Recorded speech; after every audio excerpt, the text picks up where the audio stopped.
Amines. क्या आप जानते हैं कि एमीन्स का सबसे बड़ा कमर्शियल इस्तेमाल क्या है? दरअसल एमीन्स का सबसे मुख्य इस्तेमाल दवाइयों यानी मेडिसिन्स और फाइबर्स को बनाने में एक इंटरमीडिएट के रूप में होता है।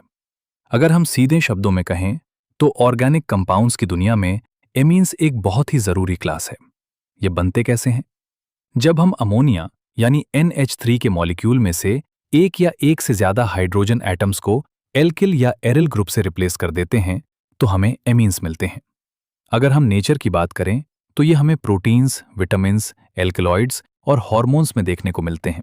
वहीं अगर इसके सिंथेटिक एग्जाम्पल्स देखें तो पॉलीमर्स, डाइस्टफ्स और ड्रग्स यानी दवाइयों में इसका खूब इस्तेमाल होता है। हमारे शरीर में दो बायोलॉजिकली एक्टिव कंपाउंड्स होते हैं, एड्रेनलिन और एफेड्रिन। इन दोनों में ही सेकेंडरी एमिनो ग्रुप होता है और इनका काम ब्लड प्रेशर को बढ़ाना होता है। इसी तरह नोवोकेन नाम का एक सिंथेटिक एमिनो कंपाउंड डेंटिस्ट्री यानी दांतों के इलाज में एनेस्थेटिक के रूप में इस्तेमाल किया जाता है।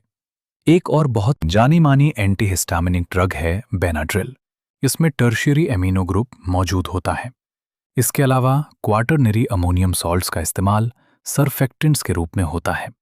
इस चैप्टर में हम आगे डाइजोनियम सॉल्ट्स के बारे में भी पढ़ेंगे, जो कई तरह के एरोमेटिक कंपाउंड्स और डाइस को बनाने में बहुत काम आते हैं।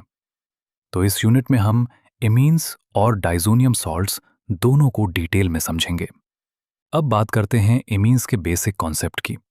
जैसा कि मैंने बताया, एमीन्स को अमोनिया का डेरिवेटिव माना जा सकता है, जो अमोनिया के एक, दो या तीनों हाइड्रोजन एटम्स को एल्किल या एरिल ग्रुप से रिप्लेस करके बनते हैं। जैसे स्क्रीन पर देखिए, पहला एग्जाम्पल है CH3NH2, दूसरा है C6H5NH2, तीसरा है CH3NHCH3 और चौथा एग्जाम्पल है जिसमें नाइट्रोजन से 3 मिथाइल ग्रुप जुड़े हैं। चलिए अब अगले टॉपिक पर आते हैं, जो है स्ट्रक्चर ऑफ एमीन्स। अमोनिया की ही तरह एमीन्स में भी नाइट्रोजन एटम ट्राइवेलेंट होता है, यानी ये 3 बॉन्ड बनाता है और इसके पास इलेक्ट्रॉन्स का एक अनशेयर्ड पेयर यानी लोन पेयर होता है। एमीन्स में नाइट्रोजन के ऑर्बिटल्स sp3 हाइब्रिडाइज्ड होते हैं और इसकी ज्योमेट्री पिरामिडल होती है। नाइट्रोजन के इन 4 sp3 हाइब्रिडाइज्ड ऑर्बिटल्स में से 3 ऑर्बिटल्स एमीन के कॉम्पोजिशन के हिसाब से हाइड्रोजन या कार्बन के ऑर्बिटल्स के साथ ओवरलैप करते हैं। वहीं जो चौथा ऑर्बिटल बचता है उसमें नाइट्रोजन का अनशेयर्ड इलेक्ट्रॉन पेयर यानी लोन पेयर रहता है। अब इस लोन पेयर की मौजूदगी की वजह से जो CNE बॉन्ड एंगल होता है, जहां E का मतलब कार्बन या हाइड्रोजन हो सकता है, वो परफेक्ट टेट्राहेड्रल एंगल यानी 109.5 डिग्री से कम हो जाता है। उदाहरण के लिए ट्राइमिथाइल एमीन के केस में ये बॉन्ड एंगल घटकर 108 डिग्री रह जाता है। जैसा कि आप डायग्राम में देख सकते हैं कि लोन पेयर के रिपल्शन की वजह से यह पिरामिडल शेप थोड़ा सिकुड़ जाता है। अब आगे बढ़ते हैं हमारे अगले टॉपिक क्लासिफिकेशन की तरफ। अमोनिया मॉलिक्यूल में से कितने हाइड्रोजन एटम्स को एल्किल या एरिल ग्रुप से बदला गया है, इस आधार पर एमीन्स को प्राइमरी, सेकेंडरी और टर्शियरी में क्लासिफाई किया जाता है। अगर अमोनिया का सिर्फ एक हाइड्रोजन एटम R या AR से रिप्लेस होता है तो हमें RNH2 या ARNH2 मिलता है, जिसे हम प्राइमरी एमीन कहते हैं। अगर अमोनिया के 2 हाइड्रोजन एटम्स या फिर प्राइमरी एमीन का एक और हाइड्रोजन एटम किसी दूसरे एल्किल या एरिल ग्रुप से रिप्लेस हो जाए तो हमें RNHR मिलता है, जिसे सेकेंडरी एमीन कहा जाता है। यहाँ ये दूसरा एल्किल या एरिल ग्रुप पहले वाले के सेम भी हो सकता है और अलग भी। इसी तरह जब नाइट्रोजन का तीसरा और आखिरी हाइड्रोजन भी किसी एल्किल या एरिल ग्रुप से रिप्लेस हो जाता है तो टर्शियरी एमीन बनता है। यहाँ एक और बात ध्यान रखने वाली है, अगर नाइट्रोजन से जुड़े सभी एल्किल या एरिल ग्रुप्स बिल्कुल एक जैसे हैं तो उसे हम सिंपल एमीन कहते हैं, और अगर वो ग्रुप्स अलग अलग हैं तो उसे मिक्स्ड एमीन कहा जाता है। स्क्रीन पर आप इसका पूरा फ्लो देख सकते हैं, अमोनिया से प्राइमरी, प्राइमरी से सेकेंडरी और फिर टर्शियरी एमीन का बनना। अब बात करते हैं इसके नोमेनक्लेचर यानी नामकरण की। कॉमन सिस्टम में किसी एलिफैटिक एमीन का नाम लिखने के लिए एमीन शब्द के आगे एल्किल ग्रुप का नाम जोड़ दिया जाता है और इसे एक सिंगल वर्ड की तरह लिखा जाता है, जैसे कि मिथाइल एमीन। सेकेंडरी और टर्शियरी एमीन्स में जब दो या दो से ज्यादा एल्किल ग्रुप्स बिल्कुल सेम होते हैं तो एल्किल ग्रुप के नाम के आगे डाई या ट्राई प्रीफिक्स लगा दिया जाता है। वहीं आईयूपीएसी सिस्टम में प्राइमरी एमीन्स को एल्केन अमाइंस के रूप में नाम दिया जाता है। ये नाम पेरेंट एल्केन के नाम के आखिरी अक्षर ई को हटाकर उसकी जगह एमीन शब्द जोड़कर बनता है। जैसे CH3NH2 का नाम मेथेनामाइन होगा। अगर पेरेंट चेन में एक से ज्यादा पोजीशन पर एमिनो ग्रुप्स मौजूद हैं तो उनकी पोजीशन को कार्बन एटम्स को नंबर देकर स्पेसिफाई किया जाता है और जितने NH2 ग्रुप्स हैं उनके हिसाब से डाई, ट्राई जैसे सूटेबल प्रीफिक्स लगा दिए जाते हैं। ऐसे केसेस में हाइड्रोकार्बन पार्ट के नाम का आखिरी अक्षर ई हटाया नहीं जाता बल्कि उसे वैसे ही रिटेन किया जाता है। जैसे H2NC H2 CH2NH2 का नाम इथेन 1,2 डाईएमीन होगा। सेकेंडरी और टर्शियरी एमीन्स का आईयूपीएसी नाम लिखते वक्त जो सब्स्टिट्यूएंट नाइट्रोजन एटम से जुड़ा होता है उसकी पोजीशन दिखाने के लिए लोकेंट N का इस्तेमाल किया जाता है। जैसे CH3NHC H2 CH3 को हम N मेथिल इथेनामाइड कहेंगे और CH3CH23N को N, N डायथिल आइथेनामाइन कहा जाएगा। एरिल एमिन्स की बात करें तो इसमें NH2 ग्रुप सीधे बेंजीन रिंग से जुड़ा होता है। इसका सबसे सिंपल एग्जाम्पल है C6H5NH2 जिसे कॉमन सिस्टम में एनिलीन कहा जाता है और आईयूपीएसी ने भी इस नाम को एक्सेप्ट कर लिया है। वैसे आईयूपीएसी सिस्टम के हिसाब से एरीन के नाम का आखिरी ई हटाकर एमीन लगाने पर इसका नाम बेंजीनामाइन बनता है। चलिए अब टेबल 9.1 में दिए गए कुछ इंपॉर्टेंट एल्किल एमिन्स और एरिल एमिन्स के कॉमन और आईयूपीएसी नामों को देख लेते हैं। पहला है CH3CH2NH2।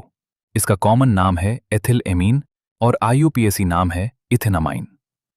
दूसरा है CH3CH2CH2NH2 जिसे कॉमन में N प्रोपिल एमीन और आईयूपीएसी में प्रोपेन 1 एमीन कहते हैं। तीसरा है CH3CHNH2CH3। इसका कॉमन नाम आइसोप्रोपिल एमीन है और आईयूपीएसी नाम प्रोपेन 2 एमीन है। अब शुरू करते हैं हमारा अगला बड़ा टॉपिक जो है प्रिपरेशन ऑफ एमीन्स। एमीन्स को बनाने के कई तरीके हैं जिसमें सबसे पहला तरीका है reduction of nitro compounds. Nitro compounds का जब रिडक्शन किया जाता है तो वो एमीन्स में बदल जाते हैं। इसके लिए हम फाइनली डिवाइडेड निकेल, पैलेडियम या प्लेटिनम की मौजूदगी में हाइड्रोजन गैस पास कराते हैं। इसके अलावा एसिडिक मीडियम में मेटल्स का इस्तेमाल करके भी इनका रिडक्शन किया जा सकता है। ठीक इसी तरह नाइट्रो एल्केन्स को भी उनके करस्पॉन्डिंग एल्केनामाइंस में रिड्यूस किया जा सकता है। जैसा कि आप रिएक्शंस में देख सकते हैं, पहली रिएक्शन में नाइट्रोबेंजीन का रिडक्शन H2PD और इथेनॉल की मौजूदगी में कराया गया है जिससे हमें एनिलीन मिलता है। दूसरी रिएक्शन में नाइट्रोबेंजीन का रिडक्शन SN+HCl या फिर Fe+HCl की मौजूदगी में कराया गया है जिससे फिर से एनिलीन बनता है। यहाँ एक बहुत ही इंपॉर्टेंट पॉइंट ध्यान रखिएगा कि स्क्रैप आयरन यानी लोहे के टुकड़े और हाइड्रोक्लोरिक एसिड Fe+HCl वाले तरीके को सबसे ज्यादा प्रेफर किया जाता है। ऐसा इसलिए है क्योंकि इस रिएक्शन के दौरान जो FeCl2 बनता है वो हाइड्रोलाइज होकर फिर से हाइड्रोक्लोरिक एसिड रिलीज कर देता है। इस वजह से रिएक्शन को शुरू करने के लिए सिर्फ बहुत कम मात्रा में हाइड्रोक्लोरिक एसिड की जरूरत होती है। अब आते हैं दूसरे मेथड पर जो है अमोनोलिसिस ऑफ एल्किल हैलाइड्स। जैसा कि हमने क्लास 12 के यूनिट 6 में पढ़ा है, एल्किल या बेंजिल हैलाइड्स में जो कार्बन हेलोजन बॉन्ड होता है उसे कोई भी न्यूक्लियोफाइल बहुत आसानी से क्लीव यानी तोड़ सकता है। इसलिए जब किसी एल्किल या बेंजिल हैलाइड की रिएक्शन अमोनिया के इथेनॉलिक सॉल्यूशन के साथ कराई जाती है तो वहां एक न्यूक्लियोफिलिक सब्स्टिट्यूशन रिएक्शन होती है। इस रिएक्शन में हेलोजन एटम को एक अमीनो यानी NH2 ग्रुप रिप्लेस कर देता है। अमोनिया मॉलिक्यूल द्वारा CX बॉन्ड के इस तरह टूटने की प्रोसेस को ही अमोनोलिसिस कहा जाता है। ये पूरी रिएक्शन एक सील ट्यूब में 373 केल्विन टेम्परेचर पर कराई जाती है। इस प्रोसेस से जो प्राइमरी एमीन सबसे पहले बनता है वो खुद एक न्यूक्लियोफाइल की तरह बिहेव करता है और वो बचे हुए एल्किल हैलाइड के साथ आगे और रिएक्ट कर सकता है, जिससे धीरे धीरे सेकेंडरी एमीन, टर्शियरी एमीन और फाइनली क्वाटरनरी अमोनियम साल्ट बन जाता है। जैसा कि आप नीचे रिएक्शन में देख सकते हैं, अमोनिया NH3 जो कि एक न्यूक्लियोफाइल है, वो एल्किल हैलाइड RX पर अटैक करता है और एक सब्स्टिट्यूटेड अमोनियम साल्ट बनाता है, जो आगे चलकर एमीन्स के मिक्सचर में बदल जाता है। अब स्क्रीन पर देखिए, जब प्राइमरी एमीन यानी RNH2 बन जाता है तो वो बचे हुए एल्किल हैलाइड RX के साथ आगे रिएक्ट करके सेकेंडरी एमीन R2NH बनाता है। ये सेकेंडरी एमीन फिर से एल्किल हैलाइड के साथ रिएक्ट करके टर्शियरी एमीन R3N बनाता है और फाइनली एक बार फिर एल्किल हैलाइड के साथ रिएक्शन होने पर क्वाटरनरी अमोनियम साल्ट यानी R4N+X- बन जाता है। अब इस अमोनियम साल्ट में से अगर हमें फ्री एमीन वापस पाना हो तो इसका ट्रीटमेंट एक स्ट्रॉन्ग बेस जैसे कि सोडियम हाइड्रोक्साइड NaOH के साथ कराया जाता है। रिएक्शन देखिए, जब अमोनियम साल्ट की रिएक्शन NaOH से होती है तो हमें प्राइमरी एमीन, पानी और NaX मिलता है। लेकिन अमोनोलिसिस प्रोसेस का एक बड़ा डिसएडवांटेज यानी नुकसान है। नुकसान ये है कि इससे हमें प्राइमरी, सेकेंडरी, टर्शियरी एमीन्स और क्वाटरनरी अमोनियम साल्ट का एक मिक्सचर मिलता है, जिसे अलग करना मुश्किल होता है। हालांकि अगर हम अमोनिया को बहुत लार्ज एक्सेस यानी बहुत ज्यादा मात्रा में ले लें तो प्राइमरी एमीन को एक मेजर प्रोडक्ट के रूप में हासिल किया जा सकता है। इसके अलावा एमीन्स के साथ एल्किल हैलाइड्स की रिएक्टिविटी का ऑर्डर देखें तो यह Ri greater than Rbr greater than RCl होता है, यानी एल्किल आयोडाइड सबसे तेजी से रिएक्ट करता है। चलिए अब एग्जाम्पल 9.1 के क्वेश्चंस को सॉल्व करते हैं। इसमें हमें केमिकल इक्वेशंस लिखनी है। पहला क्वेश्चन है इथेनॉलिक अमोनिया की रिएक्शन C2H5Cl के साथ। सॉल्यूशन में देखिए, क्लोरोइथेन जब अमोनिया से रिएक्ट करता है तो पहले इथेनामाइन बनता है, फिर यह आगे क्लोरोइथेन से रिएक्ट करके N-एथिल इथेनामाइन बनाता है, जो फिर से क्लोरोइथेन से रिएक्ट करके N, डाई एथिल इथेनामाइन में बदल जाता है और आखिरी स्टेप में यह क्वाटरनरी अमोनियम सॉल्ट बना लेता है। दूसरा क्वेश्चन है बेंजिल क्लोराइड का अमोनोलिसिस और उससे बने एमीन की रिएक्शन 2 मोल CH3Cl के साथ। तो जब बेंजिल क्लोराइड अमोनिया से रिएक्ट करता है तो बेंजिल एमीन बनता है। इसके बाद जब इसकी रिएक्शन 2 मोल मिथाइल क्लोराइड से कराते हैं तो नाइट्रोजन के दोनों हाइड्रोजन हट जाते हैं और हमें N, डाई मिथाइल फेनिल मेथेनामाइन मिलता है। अब आते हैं तीसरे मेथड पर, जो है रिडक्शन ऑफ नाइट्राइल्स। जब नाइट्राइल्स का reduction lithium aluminium hydride LiAlH4 या फिर कैटालिटिक हाइड्रोजनेशन के जरिए किया जाता है तो हमें प्राइमरी एमीन्स मिलते हैं। इस रिएक्शन का इस्तेमाल एमीन सीरीज के एसेंट यानी कार्बन चेन को बढ़ाने के लिए किया जाता है, क्योंकि इससे बनने वाले एमीन में स्टार्टिंग एमीन या एल्किल हैलाइड के मुकाबले एक कार्बन एटम ज्यादा होता है। रिएक्शन देखिए, जब RC डबल बॉन्ड N का रिडक्शन H2/Ni या फिर सोडियम अमेल्गम और अल्कोहल की मौजूदगी में कराते हैं तो वो RCH2NH2 में बदल जाता है। चौथा मेथड है रिडक्शन ऑफ इमाइड्स। जब इमाइड्स का रिडक्शन लिथियम एल्यूमिनियम हाइड्राइड के साथ कराया जाता है तो हमें सीधे एमीन्स मिलते हैं। इसकी रिएक्शन बहुत सिंपल है। इमाइड की रिएक्शन पहले स्टेप में LiAlH4 से और दूसरे स्टेप में पानी के साथ कराने पर कार्बोनिल ग्रुप रिड्यूस हो जाता है और हमें RCH2NH2 मिल जाता है। अब अगले पेज पर चलते हैं और बात करते हैं पांचवें बहुत ही इंपॉर्टेंट मेथड की, जिसका नाम है गैब्रियल थैलिमाइड सिंथेसिस। इस सिंथेसिस का इस्तेमाल सिर्फ और सिर्फ प्राइमरी एमीन्स को बनाने के लिए किया जाता है। इसमें जब थैलिमाइड का ट्रीटमेंट इथेनॉलिक पोटेशियम हाइड्रोक्साइड के OH के साथ कराते हैं तो थैलिमाइड का पोटेशियम सॉल्ट बनता है। इस सॉल्ट को जब एल्किल हैलाइड के साथ गर्म किया जाता है तो N-एल्किल थैलिमाइड मिलता है। इसके बाद जब इसका एल्कलाइन हाइड्रोलिसिस कराया जाता है तो हमें हमारा कॉरस्पॉन्डिंग प्राइमरी एमीन मिल जाता है। एक बहुत ज़रूरी बात जो एग्जाम में पूछी जाती है, इस मेथड से कभी भी एरोमेटिक प्राइमरी एमीन्स नहीं बनाए जा सकते। ऐसा इसलिए है क्योंकि जो एरिल हैलाइड्स होते हैं वो थैलिमाइड से बने एनाइन के साथ न्यूक्लियोफिलिक सब्स्टिट्यूशन रिएक्शन नहीं दिखा पाते। आप स्क्रीन पर पूरी रिएक्शन देख सकते हैं। थैलिमाइड से पहले पोटेशियम सॉल्ट बना, फिर एल्किल हैलाइड से रिएक्ट करके एन एल्किल थैलिमाइड बना और आखिरी में NaOH के साथ हाइड्रोलिसिस होने पर सोडियम थैलेट और साथ में 1 डिग्री एमीन बाहर निकल गया। छठा मेथड है Hofmann bromamide degradation reaction. Hofmann ने प्राइमरी एमीन्स को बनाने के लिए एक बहुत ही शानदार मेथड डेवलप किया। इसमें किसी एमाइड को ब्रोमीन के साथ सोडियम हाइड्रोक्साइड के एक्वस या इथेनॉलिक सॉल्यूशन में ट्रीट किया जाता है। इस डिग्रेडेशन रिएक्शन में होता यह है कि एमाइड के कार्बोनिल कार्बन से एल्किल या एरिल ग्रुप सीधे नाइट्रोजन एटम पर माइग्रेट यानी शिफ्ट हो जाता है। इस तरह जो एमीन बनता है उसमें पेरेंट एमाइड के मुकाबले एक कार्बन एटम कम होता है, इसीलिए इसे डिग्रेडेशन कहते हैं। इसकी बैलेंस केमिकल इक्वेशन देखिए। जब RCONH2 की रिएक्शन Br2 और 4 मोल NaOH से होती है तो हमें RnH2, सोडियम कार्बोनेट Na2CO3, 2 मोल NaBr और 2 मोल पानी मिलता है। अब एग्जाम्पल 9.2 के कन्वर्जन्स को देख लेते हैं। पहला कन्वर्जन है क्लोरोइथेन को प्रोपेन एक एमीन में बदलना।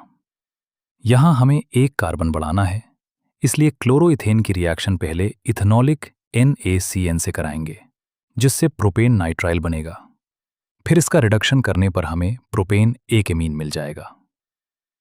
दूसरा कन्वर्जन है बेंजिल क्लोराइड को 2 फीनिल इथेनामाइन में बदलना। यहां भी कार्बन बढ़ाना है, इसलिए बेंजिल क्लोराइड को पहले इथेनॉलिक NaCN से ट्रीट करेंगे, जिससे बेंजिल साइनाइड बनेगा और फिर H2/Ni से रिडक्शन कराने पर हमें 2 फेनिल इथेनामाइन मिल जाएगा। अब शुरू करते हैं हमारा अगला सेक्शन, जो है 9.5 फिजिकल प्रॉपर्टीज। जो लोअर एलिफेटिक एमीन्स होते हैं वो गैसेस के फॉर्म में होते हैं और उनकी स्मेल बिल्कुल फिशी यानी मछली जैसी अजीब होती है। 3 या 3 से ज़्यादा कार्बन वाले प्राइमरी एमीन्स लिक्विड होते हैं और उससे हायर वाले सॉलिड होते हैं।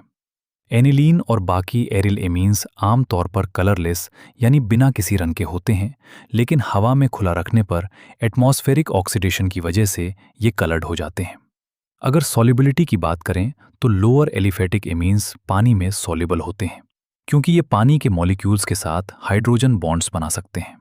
हालांकि जैसे जैसे एमीन्स का मोलर मास बढ़ता है उनकी सॉल्युबिलिटी कम होने लगती है, क्योंकि उनका हाइड्रोफोबिक एल्किल पार्ट बड़ा हो जाता है। जो हायर एमीन्स होते हैं वो तो पानी में पूरी तरह इनसॉल्युबल होते हैं। अब अगर हम नाइट्रोजन और ऑक्सीजन की इलेक्ट्रोनेगेटिविटी की तुलना करें तो नाइट्रोजन की इलेक्ट्रोनेगेटिविटी 3.0 होती है और ऑक्सीजन की 3.5। इस आधार पर हम एमीन्स और एल्कोहल्स की सॉल्युबिलिटी को प्रेडिक्ट कर सकते हैं। अगर ब्यूटेन एक ऑल और ब्यूटेन एक एमीन में से तुलना करें तो कौन पानी में ज्यादा सॉल्युबल होगा और क्यों? चूंकि अल्कोहल का ऑक्सीजन ज्यादा इलेक्ट्रोनेगेटिव है, इसलिए वो एमीन्स के मुकाबले ज्यादा स्ट्रॉन्ग इंटरमॉलिक्यूलर हाइड्रोजन बॉन्ड्स बनाता है और यही वजह है कि अल्कोहल्स पानी में ज्यादा सॉल्युबल होते हैं। वैसे एमीन्स ऑर्गेनिक सॉल्वेंट्स जैसे कि अल्कोहल, ईथर और बेंजीन में आसानी से सॉल्युबल हो जाते हैं। अब आगे बढ़ते हैं। प्राइमरी और सेकेंडरी एमीन्स में एक नाइट्रोजन का हाइड्रोजन दूसरे मॉलिक्यूल के नाइट्रोजन के साथ इंटरमॉलिक्यूलर एसोसिएशन यानी हाइड्रोजन बॉन्डिंग करता है। ये इंटरमॉलिक्यूलर एसोसिएशन प्राइमरी एमीन्स में सेकेंडरी एमीन्स के मुकाबले ज्यादा होता है, क्योंकि प्राइमरी एमीन्स के पास हाइड्रोजन बॉन्ड बनाने के लिए 2 हाइड्रोजन एटम्स अवेलेबल होते हैं। वहीं अगर टर्शियरी एमीन्स की बात करें तो उनके पास नाइट्रोजन से जुड़ा कोई भी हाइड्रोजन एटम नहीं होता, इसलिए उनमें इंटरमॉलिक्यूलर हाइड्रोजन बॉन्डिंग बिल्कुल एब्सेंट होती है। यही कारण है कि आइसोमेरिक एमीन्स के बॉइलिंग पॉइंट्स का ऑर्डर हमेशा primary greater than secondary greater than tertiary होता है। आप चित्र 9.2 में प्राइमरी एमीन्स के बीच बनने वाले इस इंटरमॉलिक्यूलर हाइड्रोजन बॉन्डिंग के नेटवर्क को साफ देख सकते हैं। अब टेबल 9.2 को देखिए, जहां लगभग सेम मोलर मास वाले एमीन्स, एल्कोहल्स और एल्केन्स के बॉइलिंग पॉइंट्स को कंपेयर किया गया है। यहां n butyl amine, di ethyl amine और एथिल डाइमिथाइल एमीन तीनों का मोलर मास 73 के आसपास है। लेकिन प्राइमरी एमीन का बॉइलिंग पॉइंट सबसे ज्यादा यानी 350.8 केल्विन है, सेकेंडरी का 329.3 केल्विन और टर्शियरी का सबसे कम 310.5 केल्विन है। वहीं अगर लगभग इसी मास वाले अल्कोहल यानी एन ब्यूटिल अल्कोहल को देखें तो उसका बॉइलिंग पॉइंट 390.3 केल्विन है, जो एमीन से कहीं ज्यादा है क्योंकि ऑक्सीजन की हाइड्रोजन बॉन्डिंग बहुत स्ट्रांग होती है। चलिए अब शुरू करते हैं अगला टॉपिक। 9.6 chemical reactions. नाइट्रोजन और हाइड्रोजन एटम्स के बीच इलेक्ट्रोनेगेटिविटी का अंतर और नाइट्रोजन के ऊपर लोन पेयर की मौजूदगी ही एमीन्स को बहुत ज्यादा रिएक्टिव बनाती है। इसके अलावा नाइट्रोजन एटम से कितने हाइड्रोजन जुड़े हैं, ये भी एमीन्स की केमिकल रिएक्शंस का रास्ता तय करता है। यही वजह है कि प्राइमरी, सेकेंडरी और टर्शियरी एमीन्स कई रिएक्शंस में अलग अलग बिहेव करते हैं। इसके अलावा लोन पेयर होने की वजह से एमीन्स न्यूक्लियोफाइल्स की तरह भी बिहेव करते हैं। इसमें सबसे पहली प्रॉपर्टी है basic character of amines. Amines nature में बेसिक होते हैं, इसलिए ये एसिड्स के साथ रिएक्ट करके सॉल्ट्स बनाते हैं। पहली रिएक्शन देखिए। जब एमीन RnH2 की रिएक्शन मिनरल एसिड HX से होती है तो एक अमोनियम सॉल्ट बनता है। इसी तरह जब एनिलीन की रिएक्शन हाइड्रोक्लोरिक एसिड HCl से होती है तो एनिलीनियम क्लोराइड नाम का सॉल्ट बनता है, जो कि स्क्रीन पर दिखाया गया है। अब पेज पर आते हैं। जब इन एमीन सॉल्ट्स का ट्रीटमेंट किसी बेस जैसे कि सोडियम हाइड्रोक्साइड NaOH के साथ कराया जाता है तो पैरेंट एमीन फिर से रीजेनरेट यानी वापस मिल जाता है। रिएक्शन देखिए। एमीन सॉल्ट में जब OH- आयन डाला गया तो हमें फ्री एमीन, पानी और हेलाइड आयन वापस मिल गए। ये एमीन सॉल्ट्स पानी में तो सॉल्युबल होते हैं, लेकिन ऑर्गेनिक सॉल्वेंट्स जैसे कि ईथर में इनसॉल्युबल होते हैं। इसी अंतर का इस्तेमाल करके हम एमीन्स को नॉन बेसिक ऑर्गेनिक कंपाउंड्स से आसानी से सेपरेट यानी अलग कर सकते हैं। एमीन्स का मिनरल एसिड्स के साथ रिएक्ट करके अमोनियम सॉल्ट बनाना यह साबित करता है कि ये नेचर में बेसिक हैं। इनके पास नाइट्रोजन पर एक अनशेयर्ड पेयर ऑफ इलेक्ट्रॉन होता है जिसे ये डोनेट कर सकते हैं, इसीलिए ये लुईस बेस की तरह बिहेव करते हैं। एमीन्स के बेसिक कैरेक्टर को हम उनके Kb और pKb वैल्यूज से बेहतर समझ सकते हैं, जैसा कि नीचे दी गई इक्वेशंस में दिखाया गया है। जब एमीन पानी से रिएक्ट करता है तो इक्विलिब्रियम कांस्टेंट K का एक्सप्रेशन बनता है। चूंकि पानी लार्ज एक्सेस में होता है, इसलिए KH2O को हम एक नया कांस्टेंट Kb मान लेते हैं, जिसे बेस डिसोसिएशन कांस्टेंट कहते हैं, और pKb की वैल्यू -log Kb होती है। यहां एक गोल्डन रूल याद रखिएगा, Kb की वैल्यू जितनी बड़ी होगी या pKb की वैल्यू जितनी छोटी होगी, वो बेस उतना ही ज्यादा स्ट्रांग होगा। अगर हम अमोनिया के pKb वैल्यू की बात करें तो ये 4.75 होती है। जो एलिफैटिक एमीन्स होते हैं वो अमोनिया से ज्यादा स्ट्रांग बेस होते हैं, क्योंकि उनमें एल्किल ग्रुप्स का +1 इफेक्ट काम करता है, जिससे नाइट्रोजन एटम पर इलेक्ट्रॉन डेंसिटी बढ़ जाती है। एलिफैटिक एमीन्स की pKb वैल्यूज आमतौर पर 3 से 4.22 के बीच होती हैं। दूसरी तरफ जो एरोमेटिक एमीन्स होते हैं वो अमोनिया से कमजोर बेस होते हैं, क्योंकि उनमें एरिल ग्रुप का इलेक्ट्रॉन विड्रॉइंग यानी इलेक्ट्रॉन खींचने वाला नेचर काम करता है। आखिरी में टेबल 9.3 में एक्वस फेज में कुछ एमीन्स की pKb वैल्यूज दी गई हैं। जब आप +I या -I इफेक्ट के बेसिस पर एमीन्स की pKb वैल्यूज को समझने की कोशिश करेंगे तो आपको कुछ विसंगतियां यानी डिस्क्रिपेंसीज देखने को मिल सकती हैं। ऐसा इसलिए है क्योंकि इंडक्टिव इफेक्ट के अलावा भी कुछ और बहुत ही जरूरी फैक्टर्स होते हैं, जैसे कि सॉल्वेशन इफेक्ट और स्टेरिक्स हिंड्रेंस, जो एमीन्स की बेसिक स्ट्रेंथ को सीधे तौर पर इफेक्ट करते हैं। चलिए इन पैराग्राफ्स में इस पूरे कॉन्सेप्ट को गहराई से सोचते और समझते हैं। सबसे पहले बात करते हैं structure basicity relationship of amines की। एमीन्स का बेसिक कैरेक्टर सीधे उनके स्ट्रक्चर पर डिपेंड करता है। किसी एमीन की बेसिक स्ट्रेंथ इस बात से तय होती है कि वो एसिड से प्रोटॉन एक्सेप्ट करके कितनी आसानी से कैटायन बना लेता है। वो कैटायन एमीन के कंपैरिजन में जितना ज़्यादा स्टेबल होगा, हमारा एमीन उतना ही ज़्यादा बेसिक कहलाएगा। अब इसके अंदर पॉइंट ए को देखिए, जो है एल्केनामाइंस वर्सेस अमोनिया। इसे समझने के लिए हम एक एल्केनामाइन और अमोनिया की प्रोटॉन के साथ होने वाली रिएक्शन को कंपेयर करते हैं।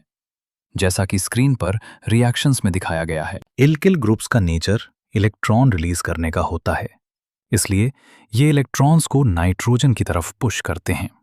इस वजह से नाइट्रोजन का अनशेयर्ड इलेक्ट्रॉन पेयर यानी लोन पेयर एसिड के प्रोटॉन के साथ शेयरिंग के लिए और भी ज्यादा आसानी से अवेलेबल हो जाता है। इसके अलावा एमीन से जो सब्स्टिट्यूटेड अमोनियम आयन बनता है, वो एल्किल ग्रुप के प्लस आई इफेक्ट की वजह से पॉजिटिव चार्ज को डिस्पर्स यानी फैला देता है, जिससे वो अमोनियम आयन और भी ज्यादा स्टेबलाइज हो जाता है। यही वजह है कि एल्किल एमीन्स अमोनिया के मुकाबले कहीं ज्यादा स्ट्रॉन्ग बेस होते हैं। इस हिसाब से गैसियस फेज में जैसे जैसे एल्किल ग्रुप्स की संख्या बढ़ेगी, एलिफैटिक एमीन्स का बेसिक नेचर भी बढ़ना चाहिए। और सच में गैसियस फेज में यही ट्रेंड देखने को मिलता है, जहां बेसिकिटी का ऑर्डर होता है tertiary amine greater than secondary amine, greater than primary amine, greater than ammonia. लेकिन एक्वस फेज यानी पानी के सॉल्यूशन में ये ट्रेंड ऐसा रेगुलर नहीं रहता, जैसा कि टेबल 9.3 के पी के बी वैल्यू से साफ पता चलता है। एक्वस फेज में जो सब्स्टिट्यूटेड अमोनियम कैटायंस बनते हैं, वो न सिर्फ एल्किल ग्रुप के प्लस आई इफेक्ट से स्टेबलाइज होते हैं, बल्कि पानी के मॉलिक्यूल्स के साथ होने वाले सॉल्वेशन इफेक्ट से भी स्टेबलाइज होते हैं। यह रूल ये है कि आयन का साइज जितना छोटा होगा, पानी के मॉलिक्यूल्स उसे उतना ही ज्यादा घेरेंगे, यानी सॉल्वेशन उतना ही ज्यादा होगा और वो आयन उतना ही ज्यादा स्टेबल हो जाएगा। इस सॉल्वेशन की वजह से आयनों की स्टेबिलिटी का ऑर्डर स्क्रीन पर देखिए। यहाँ 1 डिग्री अमोनियम कैटायन पानी के साथ 3 हाइड्रोजन बॉन्ड बना रहा है, इसलिए यह सबसे ज्यादा स्टेबल है। 2 डिग्री वाला 2 हाइड्रोजन बॉन्ड बना रहा है, इसलिए वो उससे कम स्टेबल है। और 3 डिग्री वाला सिर्फ 1 हाइड्रोजन बॉन्ड बना पा रहा है, इसलिए वो सबसे कम स्टेबल है।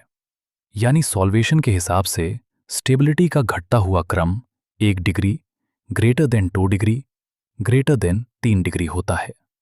जैसा कि हमने देखा, सब्स्टिट्यूटेड अमोनियम कैटायन जितना ज्यादा स्टेबल होगा, उसका कॉरस्पॉन्डिंग एमीन उतना ही स्ट्रॉन्ग बेस होगा। तो इस सॉल्वेशन वाले ऑर्डर के हिसाब से एलिफैटिक एमीन्स की बेसिक स्ट्रेंथ का ऑर्डर होना चाहिए primary, greater than secondary, greater than tertiary, जो कि इंडक्टिव इफेक्ट वाले ऑर्डर के बिल्कुल ऑपोजिट यानी उल्टा है। इसके अलावा एक तीसरा फैक्टर भी है।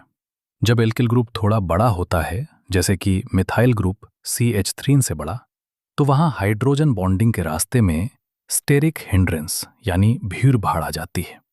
लेकिन अगर एल्किल ग्रुप छोटा है, जैसे CH3, तो वहां हाइड्रोजन बॉन्डिंग के लिए कोई स्टेरिक हिंड्रेंस नहीं होता। तो कुल मिलाकर पानी के सॉल्यूशन यानी एक्वस स्टेट में एमीन्स की बेसिक स्ट्रेंथ को डिसाइड करने के लिए 3 चीजें एक साथ काम करती हैं: इंडक्टिव इफेक्ट, सॉल्वेशन इफेक्ट और स्टेरिक हिंड्रेंस। इन तीनों के इसी बारीक कॉम्बिनेशन की वजह से मिथाइल और एथिल सब्स्टिट्यूटेड एमीन्स की बेसिक स्ट्रेंथ का ऑर्डर बहुत ही स्पेसिफिक हो जाता है, जिसे आपको बिल्कुल याद रखना है। एथिल सब्स्टिट्यूटेड एमीन्स के लिए ये ऑर्डर होता है C2H5 2NH greater than C2H5 3N, greater than C2H5 NH2 greater than NH3, यानी 2 डिग्री, फिर 3 डिग्री, फिर 1 डिग्री और आखिरी में अमोनिया। वहीं मिथाइल सब्स्टिट्यूटेड एमीन्स के लिए ये ऑर्डर थोड़ा बदल जाता है और होता है CH3 2NH greater than CH3NH, greater than CH3 3N, greater than NH3, यानी 2 डिग्री, फिर 1 डिग्री, फिर 3 डिग्री और आखिरी में अमोनिया। अब पॉइंट बी पर आते हैं, जो है एरिलामाइंस वर्सेस अमोनिया। एनिलीन की pKb वैल्यू काफ़ी हाई होती है। ऐसा क्यों है? ऐसा इसलिए है क्योंकि एनिलीन या दूसरे एरिल एमीन्स में जो NH2 ग्रुप होता है, वो सीधे बेंजीन रिंग से जुड़ा होता है। इस वजह से नाइट्रोजन एटम पर मौजूद अनशेयर्ड इलेक्ट्रॉन पेयर यानी लोन पेयर बेंजीन रिंग के साथ कॉन्जुगेशन यानी रेजोनेंस में आ जाता है, जिससे वो प्रोटॉन को डोनेट करने के लिए कम अवेलेबल हो पाता है। अगर आप एनिलीन के रेजोनेटिंग स्ट्रक्चर्स को ड्रॉ करेंगे तो आपको एनिलीन के ये 5 स्ट्रक्चर्स मिलेंगे जो स्क्रीन पर दिख रहे हैं, स्ट्रक्चर 1 से लेकर स्ट्रक्चर 5 तक। इनमें आप साफ देख सकते हैं कि ऑर्थो और पैरा पोजीशंस पर नेगेटिव चार्ज घूम रहा है। दूसरी तरफ अगर एनिलीन एक प्रोटॉन एक्सेप्ट कर भी ले तो उससे एनिलीनियम आयन बनता है, लेकिन इस एनिलीनियम आयन के पास सिर्फ 2 ही रेजोनेटिंग स्ट्रक्चर्स होते हैं जो कि नीचे दिखाए गए हैं। अब हम जानते हैं कि जिस कंपाउंड के जितने ज़्यादा रेजोनेटिंग स्ट्रक्चर्स होते हैं वो उतना ही ज़्यादा स्टेबल होता है। इस हिसाब से 5 स्ट्रक्चर्स वाली एनिलीन 2 स्ट्रक्चर्स वाले एनिलीनियम आयन से कहीं ज़्यादा स्टेबल है, इसलिए एनिलीन प्रोटॉन को एक्सेप्ट करने के लिए ज़्यादा राजी नहीं होती, यानी उसका बेसिक नेचर अमोनिया से भी काफ़ी कम होता है। अगर सब्स्टिट्यूटेड एनिलीन की बात करें तो रिंग पर जुड़े ग्रुप्स का भी इस पर असर पड़ता है। इलेक्ट्रॉन रिलीजिंग ग्रुप्स जैसे कि OCH3 और CH3 बेसिक स्ट्रेंथ को बढ़ा देते हैं, जबकि इलेक्ट्रॉन विड्रॉइंग ग्रुप्स जैसे कि -NO2, -SO3H, -COOH और हेलोजन्स बेसिक स्ट्रेंथ को कम कर देते हैं। अब अगले पेज पर एग्जाम्पल 9.4 को देख लेते हैं। इसमें हमसे C6H5NH2, C2H5NH2, C2H52NH और NH3 को उनकी बेसिक स्ट्रेंथ के डिक्रीजिंग ऑर्डर में अरेंज करने को कहा गया है। जैसा कि हमने अभी कॉन्सेप्ट समझा, इसका सही डिक्रीजिंग ऑर्डर होगा C2H5 2NH greater than C2H5 NH 2 greater than NH3 greater than C6H5 NH2। चलिए अब एमीन्स की अगली केमिकल रिएक्शन पर आते हैं, जो है 2 एल्कलाइजेशन। एमीन्स एल्किल हैलाइड्स के साथ रिएक्ट करके अल्कलाइजेशन शो करते हैं, जिसे हमने इसी चैप्टर में पहले भी डिटेल में देखा है। इसके बाद तीसरी रिएक्शन है 3 एसिलेशन। एलिफैटिक और एरोमेटिक दोनों तरह के प्राइमरी और सेकेंडरी एमीन्स एसिड क्लोराइड्स, अनहाइड्राइड्स और एस्टर्स के साथ न्यूक्लियोफिलिक सब्स्टिट्यूशन रिएक्शन दिखाते हैं। इस रिएक्शन को ही एसिलेशन कहा जाता है। आप इस रिएक्शन को इस तरह समझ सकते हैं कि इसमें -NH2 या ग्रेटर देन NH ग्रुप का एक हाइड्रोजन एटम एसिल ग्रुप द्वारा रिप्लेस हो जाता है। इस एसिलेशन रिएक्शन से जो प्रोडक्ट्स बनते हैं उन्हें एमाइड्स कहा जाता है। ये पूरी रिएक्शन एमीन से थोड़े स्ट्रॉन्ग बेस जैसे कि पिरिडीन की मौजूदगी में कराई जाती है। पिरिडीन का काम रिएक्शन के दौरान बनने वाले HCl को रिमूव करना होता है, जिससे इक्विलिब्रियम राइट हैंड साइड यानी फॉरवर्ड डायरेक्शन में शिफ्ट हो जाता है। पहली रिएक्शन देखिए। इथेनामाइन जब इथेनॉइल क्लोराइड साथ पिरिडीन बेस की मौजूदगी में रिएक्ट करता है तो नाइट्रोजन का लोन पेयर कार्बोनिल कार्बन पर अटैक करता है, जिससे एक इंटरमीडिएट बनता है और फिर HCl बाहर निकलने पर हमें N-एथिल एथेनामाइन मिलता है। दूसरी रिएक्शन में जब सेकेंडरी एमीन यानी N-एथिल एथेनामाइन की रिएक्शन एथेनॉइल क्लोराइड से बेस की मौजूदगी में कराई जाती है तो हमें N, डाई एथिल एथेनामाइन मिलता है। तीसरी रिएक्शन में जब बेंजीनामाइन यानी एनिलीन की रिएक्शन एथेनोइक अनहाइड्राइड के साथ कराई जाती है तो हमें N-फेनिल एथेनामाइन मिलता है, जिसे कॉमनली एसिटानिलाइड भी कहा जाता है, और साथ में एथेनोइक एसिड बाहर निकलता है। Amines benzoyl chloride C6H5 COCl के साथ भी बिल्कुल इसी तरह रिएक्ट करते हैं और इस स्पेसिफिक रिएक्शन को बेंजोइलेशन कहा जाता है। जैसे मेथिनामाइन जब बेंजोइल क्लोराइड से रिएक्ट करता है तो N-मेथिल बेंजामाइड और HCl बनता है। अब सोचिए, अगर एमीन्स की रिएक्शन कार्बोक्सिलिक एसिड के साथ कराई जाए तो क्या होगा? चूंकि एमीन्स बेसिक हैं और कार्बोक्सिलिक एसिड एसिडिक हैं, इसलिए रूम टेम्परेचर पर ये आपस में रिएक्ट करके सिंपली सॉल्ट्स बना लेते हैं। पांचवी रिएक्शन है रिएक्शन विद नाइट्रस एसिड। तीनों क्लासेस के एमीन्स यानी 1 डिग्री, 2 डिग्री और 3 degree amines nitrous acid HNO2 के साथ अलग अलग तरीके से रिएक्ट करते हैं। यहां ध्यान देने वाली बात यह है कि नाइट्रस एसिड को हमेशा मिनरल एसिड और sodium nitrite NaNO2 plus HCl का इस्तेमाल करके इन सिटू यानी रिएक्शन मिक्सचर के अंदर ही फ्रेश तैयार किया जाता है। इसमें पॉइंट ए देखिए, जब primary aliphatic amines nitrous acid के साथ रिएक्ट करते हैं तो वो एलिफैटिक डाइजोनियम सॉल्ट्स बनाते हैं। चूंकि ये सॉल्ट्स बहुत ज्यादा अनस्टेबल होते हैं, इसलिए ये तुरंत टूटकर क्वांटिटेटिवली नाइट्रोजन गैस रिलीज करते हैं और साथ में अल्कोहल्स बनाते हैं। इस रिएक्शन में जो नाइट्रोजन गैस इवॉल्व होती है, उसका इस्तेमाल एमिनो एसिड्स और प्रोटीन्स के एस्टिमेशन यानी उनकी मात्रा नापने में किया जाता है। रिएक्शन स्क्रीन पर देखिए, RnH2 से पहले अनस्टेबल डाइजोनियम सॉल्ट बना जो पानी के साथ तुरंत अल्कोहल, नाइट्रोजन गैस और HCl में बदल गया। पॉइंट बी में एरिल एमीन्स की बात की गई है। जब एरोमेटिक प्राइमरी एमीन्स यानी एनिलीन की रिएक्शन नाइट्रस एसिड के साथ बहुत कम टेम्परेचर 273 से 278 केल्विन पर कराई जाती है तो बेंजीन डाइजोनियम क्लोराइड बनता है, जो कि एरोमेटिक कंपाउंड्स और डाइस की सिंथेसिस के लिए एक बहुत ही इंपॉर्टेंट इंटरमीडिएट है। इसकी रिएक्शन देखिए, एनिलीन जब NaNO2 प्लस 2HCl से 0 से 5 डिग्री सेल्सियस पर रिएक्ट करता है तो बेंजीन डाइजोनियम क्लोराइड NaCl और पानी बनता है। सेकेंडरी और टर्शियरी एमीन्स नाइट्रस एसिड के साथ बिल्कुल अलग तरीके से रिएक्ट करते हैं, जिसे हम आगे देखेंगे। छठी रिएक्शन है reaction with aryl sulphonyl chloride. Benzene sulphonyl chloride C6H5SO2Cl को ही हिंसबर्ग रिएजेंट कहा जाता है। ये रिएजेंट प्राइमरी और सेकेंडरी एमीन्स के साथ रिएक्ट करके सल्फोनिमाइड्स बनाता है। पॉइंट ए देखिए, जब हिंसबर्ग रिएजेंट की रिएक्शन प्राइमरी एमीन के साथ कराई जाती है तो N-एथिल बेंजीन सल्फोनिमाइड बनता है। इस सल्फोनिमाइड में नाइट्रोजन से जुड़ा हुआ जो हाइड्रोजन होता है वो सल्फोनिल ग्रुप के स्ट्रॉन्ग इलेक्ट्रॉन विड्रॉइंग नेचर की वजह से बहुत ज्यादा एसिडिक होता है।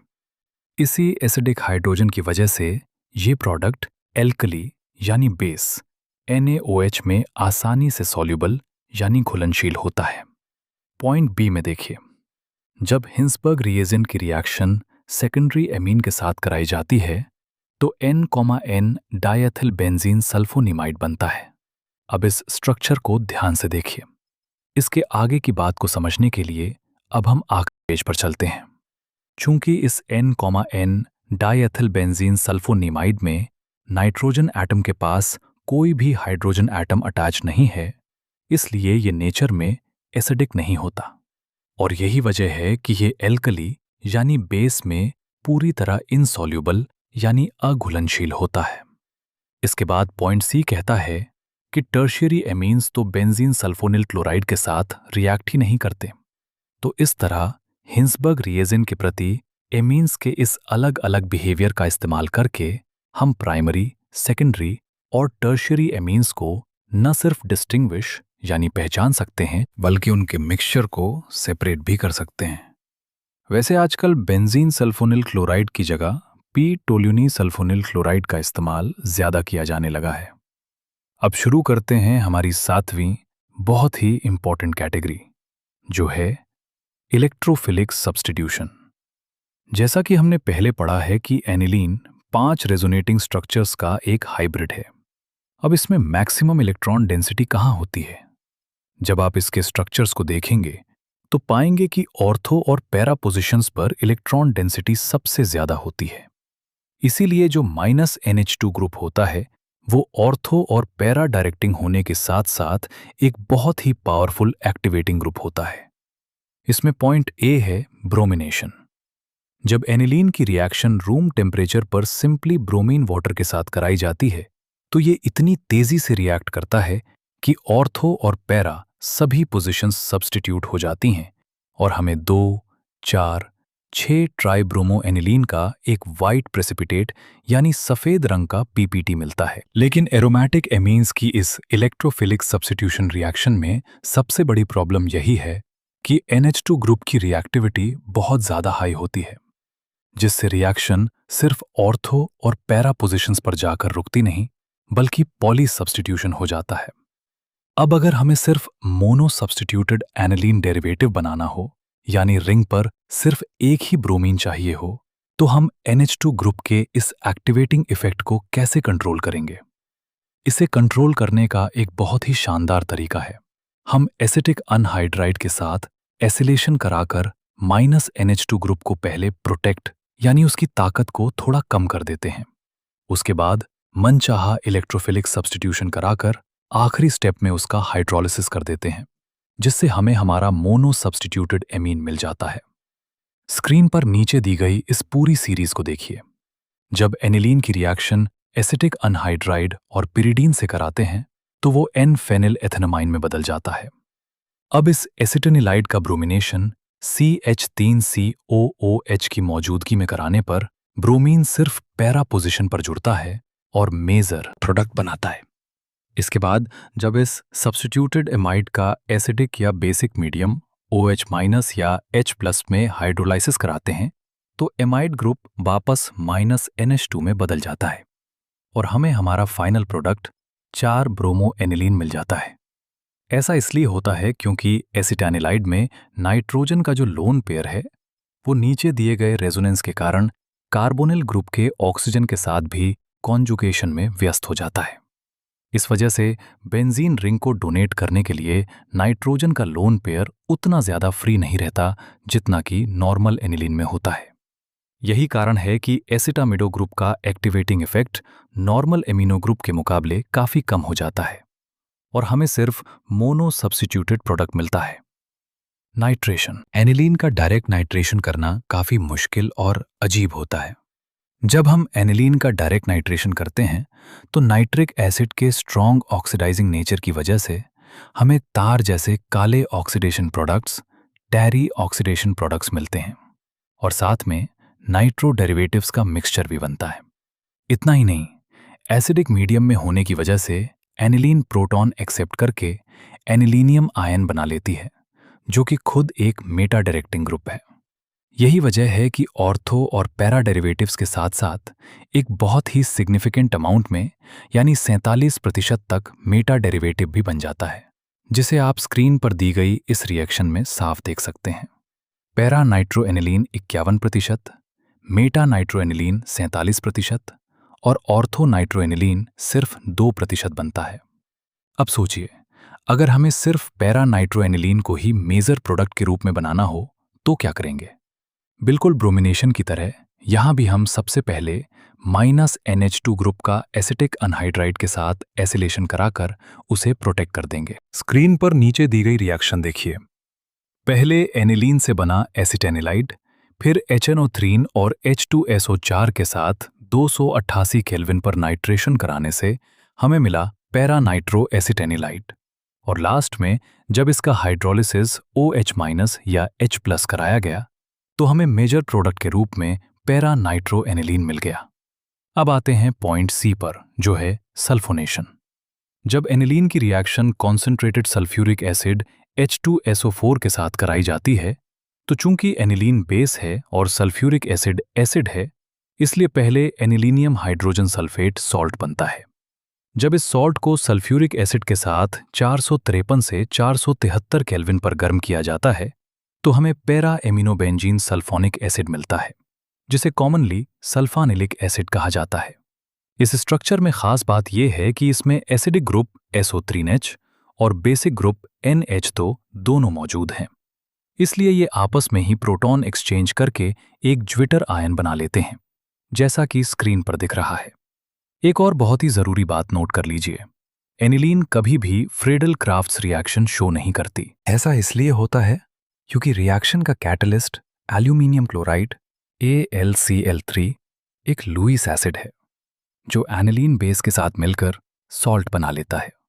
सॉल्ट बनते ही नाइट्रोजन पर पॉजिटिव चार्ज आ जाता है, जिससे बेंजीन रिंग बुरी तरह से डीएक्टिवेट हो जाती है और आगे कोई रिएक्शन नहीं हो पाती। इसी के साथ हमारा नया और बेहद खास टॉपिक शुरू होता है, 2 डाइजोनियम सॉल्ट्स। डाइजोनियम सॉल्ट्स का जनरल फार्मूला R+N2X होता है, जहां R का मतलब कोई एरियल ग्रुप होता है और X की जगह Cl-, Br-, HSO4-, BF4- जैसे आयंस हो सकते हैं। इनका नाम रखने के लिए पैरेंट हाइड्रोकार्बन के नाम के आगे डाइजोनियम शब्द जोड़ा जाता है और फिर एनायन का नाम लिखते हैं, जैसे C6 H5 backslash overset +N 2 Cl- को बेंजीन डाइजोनियम क्लोराइड कहा जाता है। यहां ध्यान देने वाली सबसे बड़ी बात यह है कि प्राइमरी एलिफैटिक एमीन्स जो एल्किल डाइजोनियम सॉल्ट्स बनाते हैं वो बहुत ज्यादा अनस्टेबल होते हैं, लेकिन प्राइमरी एरोमेटिक एमीन्स से जो एरन डाइजोनियम सॉल्ट्स बनते हैं वो लो टेम्परेचर 273 से 278 केल्विन पर सॉल्यूशन में थोड़े समय के लिए स्टेबल रह पाते हैं। एरोमेटिक डाइजोनियम आयन की इस स्टेबिलिटी का राज छुपा है इसके रेजोनेंस में, जिसके चारों रेजोनेटिंग स्ट्रक्चर्स आप स्क्रीन पर देख सकते हैं, जहां पॉजिटिव चार्ज रिंग के ऊपर डिस्पर्स हो रहा है।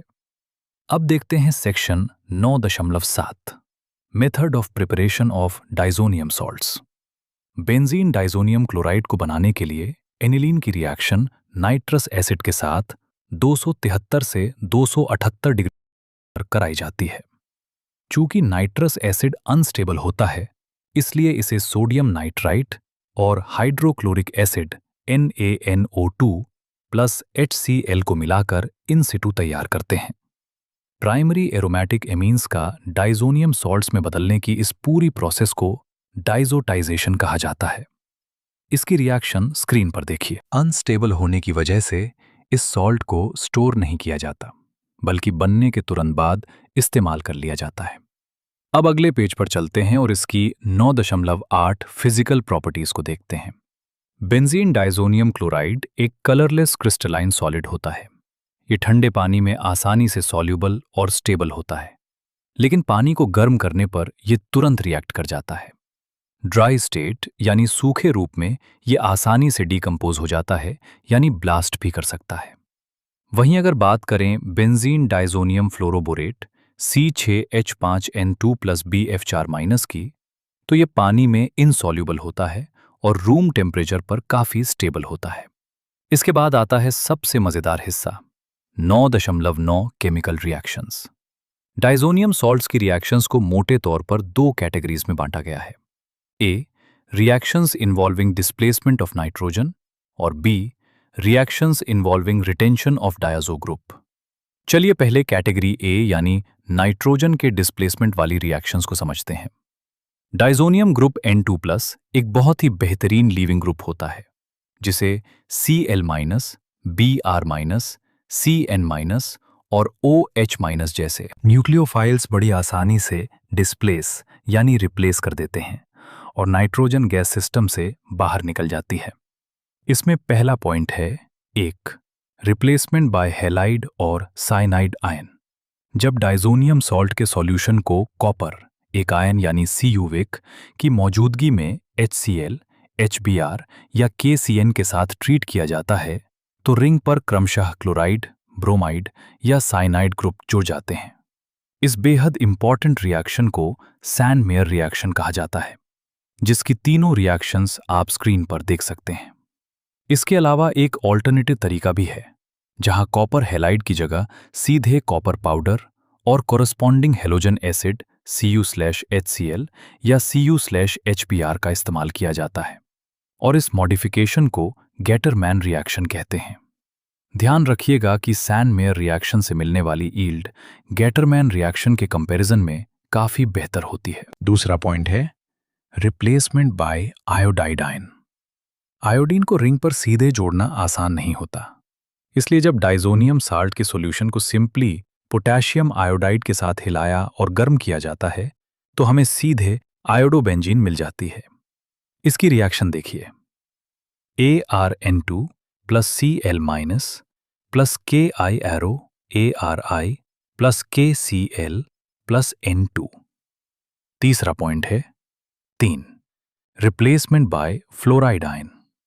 जब एरन डाइजोनियम फ्लोराइड की रिएक्शन फ्लोरोबोरिक एसिड HbF4 से कराते हैं, तो पहले बेंजीन डाइजोनियम फ्लोरोबोरेट प्रेसिपिटेट होता है।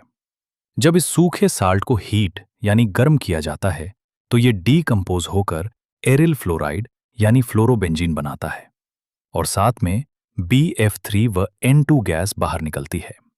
इस नेम रिएक्शन को बाल्ज-शॉमेन रिएक्शन भी कहते हैं। चौथा पॉइंट है रिप्लेसमेंट बाय हाइड्रोजन। कुछ माइल्ड रिड्यूसिंग एजेंट्स जैसे कि हाइपोफॉस्फोरस एसिड H3PO2 जिसे फॉस्फेनिक एसिड भी कहते हैं या फिर एथेनॉल CH3CH2OH डाइजोनियम साल्ट्स को सीधे एरीन्स यानी बेंजीन में रिड्यूस कर देते हैं और खुद क्रमशः फॉस्फोरस एसिड H3PO3 और एथेनॉल CH3CHO में ऑक्सीडाइज हो जाते हैं। इन दोनों रिएक्शंस को पूरा देखने के लिए अब हम अगले पेज पर चलते हैं। स्क्रीन पर टॉप पर देखिए, यह दोनों रिएक्शंस साफ दिखाई गई हैं, जहां डाइजोनियम क्लोराइड पानी और H3PO2 या एथेनॉल के साथ रिएक्ट करके सीधे बेंजीन ARH में कन्वर्ट हो रहा है। पांचवा पॉइंट है रिप्लेसमेंट बाय हाइड्रोक्सिल ग्रुप। अगर डाइजोनियम सॉल्ट सॉल्यूशन का टेम्परेचर थोड़ा सा बढ़ाकर 283 केल्विन तक कर दिया जाए या उसे सिंपली पानी के साथ वार्म किया जाए तो वो सॉल्ट हाइड्रोलाइज होकर सीधे फिनॉल बना लेता है। छठा पॉइंट है रिप्लेसमेंट बाय -NO2 ग्रुप। जब बेंजीन डाइजोनियम फ्लोरोबोरेट को सोडियम नाइट्राइट NaNO2 के एक्वस सॉल्यूशन के साथ कॉपर की मौजूदगी में गर्म किया जाता है तो डाइजोनियम ग्रुप पूरी तरह से -NO2 ग्रुप द्वारा रिप्लेस हो जाता है और हमें नाइट्रोबेंजीन मिलती है, जैसा कि स्क्रीन पर इस 2 स्टेप की रिएक्शन में दिखाया गया है। अब आते हैं इसकी दूसरी बड़ी कैटेगरी पर, जो है B reactions involving retention of diazo group यानी कपलिंग रिएक्शंस। इन रिएक्शंस में जो एजो प्रोडक्ट्स बनते हैं उनके पास एक बड़ा कॉन्जुगेटेड सिस्टम होता है जिसमें दोनों aromatic rings N double bond N के जरिए आपस में जुड़ी रहती हैं। चूंकि ये कंपाउंड्स बहुत ज्यादा कलर्ड होते हैं इसलिए इनका इस्तेमाल डाइस के रूप में किया जाता है। जब बेंजीन डाइजोनियम क्लोराइड फिनॉल के साथ रिएक्ट करता है तो फिनॉल मॉलिक्यूल अपनी पैरा पोजीशन से डाइजोनियम सॉल्ट के साथ कपल यानी जुड़ जाता है और हमें पैरा हाइड्रोक्सी एजोबेंजीन मिलता है, जो कि एक शानदार ऑरेंज डाई है। ये reaction mild basic medium OH- में होती है। ठीक इसी तरह जब डाइजोनियम सॉल्ट की रिएक्शन एनिलीन के साथ माइल्ड एसिडिक मीडियम H+ में कराई जाती है तो हमें पैरा एमिनो एजोबेंजीन मिलता है, जो कि एक बेहद खूबसूरत येलो डाई है। ये पूरी प्रोसेस एक तरह की इलेक्ट्रोफिलिक सब्स्टिट्यूशन रिएक्शन का ही एग्जाम्पल है। इसके बाद आता है हमारा section 9.10 importance of diazonium salts in synthesis of aromatic compounds. ऊपर दी गई सभी रिएक्शन से ये बिल्कुल साफ हो जाता है कि डाइजोनियम सॉल्ट्स बेंजीन रिंग पर -F, -Cl, -Br, -I, -Cn, -OH और -NO2 जैसे ग्रुप्स को इंट्रोड्यूस करने के लिए सबसे बेहतरीन इंटरमीडिएट्स हैं। हम जानते हैं कि एरिल फ्लोराइड्स और आयोडाइड्स को सीधे हेलोजिनेशन से नहीं बनाया जा सकता। इसी तरह क्लोरोबेंजीन में साइनाइड ग्रुप का न्यूक्लियोफिलिक सब्स्टिट्यूशन करके साइनोबेंजीन बनाना भी नामुमकिन जैसा है, लेकिन डाइजोनियम सॉल्ट के जरिए यह चुटकियों में हो जाता है। अब इस पूरे कॉन्सेप्ट को अच्छी तरह समझने के लिए हम आखिरी पेज पर चलते हैं। इस तरह डाइजोनियम ग्रुप को दूसरे ग्रुप से रिप्लेस करने की ये प्रॉपर्टी उन सब्स्टिट्यूटेड एरोमेटिक कंपाउंड्स को बनाने में बहुत ज्यादा मददगार साबित होती है जिन्हें बेंजीन या सब्स्टिट्यूटेड बेंजीन में डायरेक्ट सब्स्टिट्यूशन करके बिल्कुल भी नहीं बनाया जा सकता।